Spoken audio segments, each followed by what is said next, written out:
Oi, passando aqui, obviamente, para desejar um feliz Dia das Mães, mas eu queria compartilhar um pouco porque que me deu vontade de fazer esse vídeo.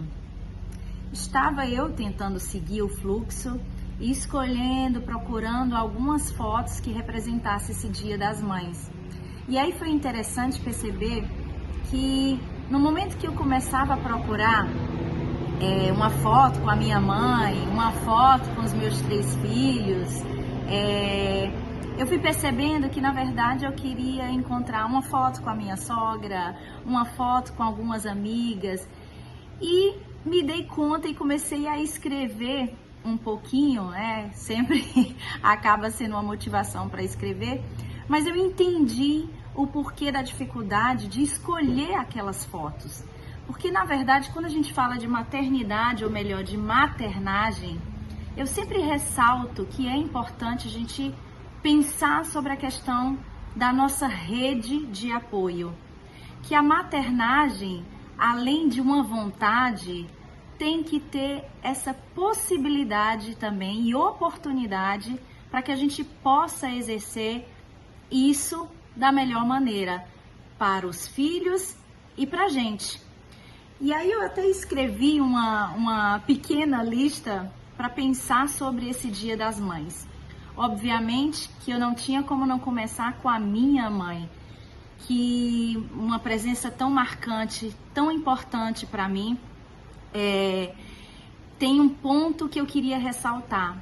A minha mãe, mesmo num período que não era o discurso social presente, ela nunca fez a distinção da minha educação para a educação dos meus 2 irmãos homens.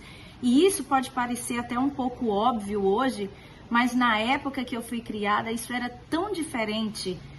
O fato dela ter esse olhar similar para os 3, e isso, tanta coisa que ela, de uma maneira tão intuitiva, tão honesta, que ela conseguiu estar trabalhando isso no processo da educação dela. Obviamente, junto com ela, eu tive a sorte de ter 2 cuidadoras que, na verdade, fizeram esse modelo de educação tão complexo e tão favorável, porque além das características da minha mãe, eu tive a característica dessas 2 cuidadoras que me ensinaram também tanto amor, tanta compaixão. Além das minhas avós, minhas tias, que sempre foram muito presentes nessa maternagem. Depois as primas. E aí é interessante que a gente vai vendo como é que é esse exercício do ser mãe. Eu coloquei alguns pontos aqui que eu não tinha como não falar.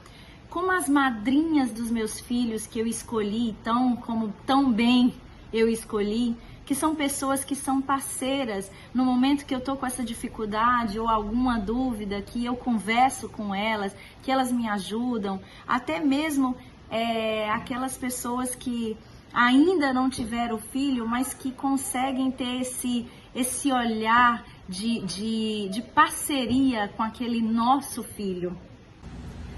Nessa lista tem minha sogra, que antes de ser sogra já era minha conselheira quando meus filhos nasceram.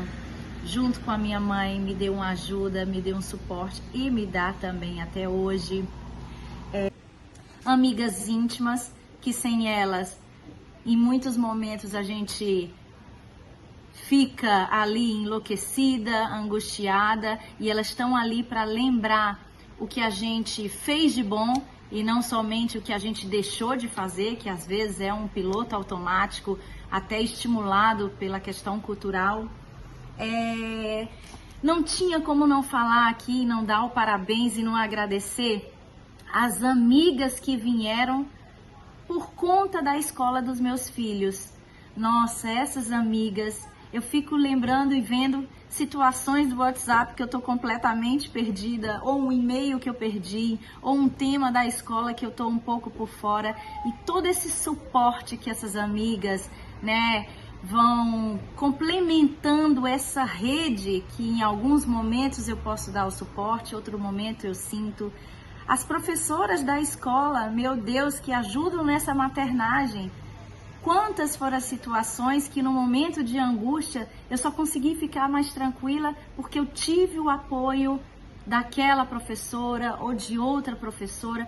Como isso é importante, como a gente às vezes deixa de falar e agradecer essa situação. As minhas funcionárias que me ajudam a exercer essa maternidade, essa maternagem, que muitas vezes mães dos meus filhos e também que me dão todo esse suporte.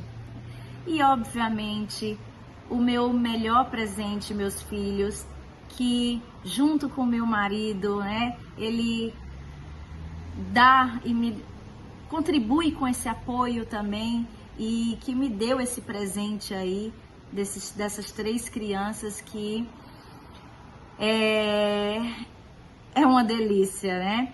Agora, tirando, né, falando da parte da magia, a gente não tem como não falar também da ambiguidade que é essa questão da maternidade. É uma fartura de ambiguidades. Vou fazer a continuação. Interessante que na hora de falar da ambiguidade até faltou água, né? Tive que beber uma água porque dá um engasgo. Porque na verdade é isso.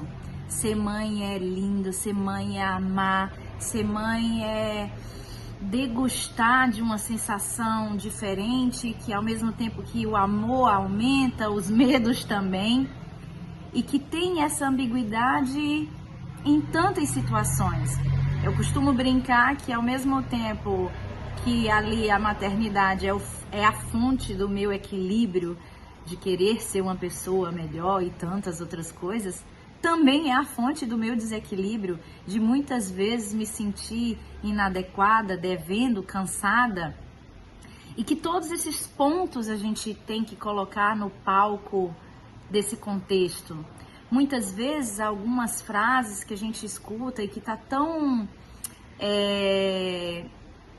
forte na nossa cultura, né? Que somos guerreiras, somos fortes, que nós conseguimos dar conta de tudo, e que é um elogio que a gente precisa ter muito cuidado, porque nesse elogio vem embutido uma cobrança de que temos que ser, e que parece que se a gente não conversar, e daí a importância da conversa e dessa rede de apoio, a gente vai ficando numa situação que parece que só a gente não está cumprindo a meta dessa grande corrida. Então é importante a gente pensar sobre isso. Eu acho que a gente pode pensar até uma metáfora para quem gosta de vinho, que a maternidade ela tem um pouco de vinho, de um vinho que a gente pode, um vinho que serve para guardar. Com o tempo, cada vez vai melhorando. Agora, o que não quer dizer que de vez em quando a gente não sinta uma ressaca desse exercício, né? Então, a questão de pensar aquela frase ali da fila dos idosos, das gestantes, a maternidade também é um pouco disso. A gente tem que pensar que ela pode ser que seja a nossa prioridade, mas também não é a exclusividade. E aí esse é o ponto, da gente também pensar que cada mulher, com sua história de vida, com sua deusa mais forte, ela vai ter uma forma de viver essa maternidade. E que a gente tem que estar muito atento também a esses julgamentos, que ser mãe é isso, aquilo, parece que tem um protocolo de como ser mãe, e na verdade a gente vai achando e encontrando esse ser mãe de acordo com a nossa personalidade, o que vai funcionando para uma não funciona para outra. Eu sempre coloco muito essa questão da frase, da gente ter muito cuidado dessa mãe que escolheu estar ali vivenciando intensamente a maternidade, da gente não repetir aquela frase que ela não trabalha. Ela trabalha e trabalha muito, porque muitas vezes não está no palco da vida, do mundo externo, precisa ter muita autoestima para isso. Então não é ela só está em casa. Então, da gente ter cuidado, assim como também aquela mãe que continua com seu outro tipo de trabalho e muitas vezes não vai dar conta de estar em todas as atividades, para a gente pensar como a gente pode acolher todas elas, porque se a gente aumenta essa rede de apoio chega na gente também. E esse é o ponto. Como a gente pode cada vez mais aumentar a nossa rede de apoio e não somente aumentar os julgamentos ou o protocolo do que eu tenho, do que é isso e daquilo. O amor de mãe, ele pode até ser divino, porém, continuamos humanas.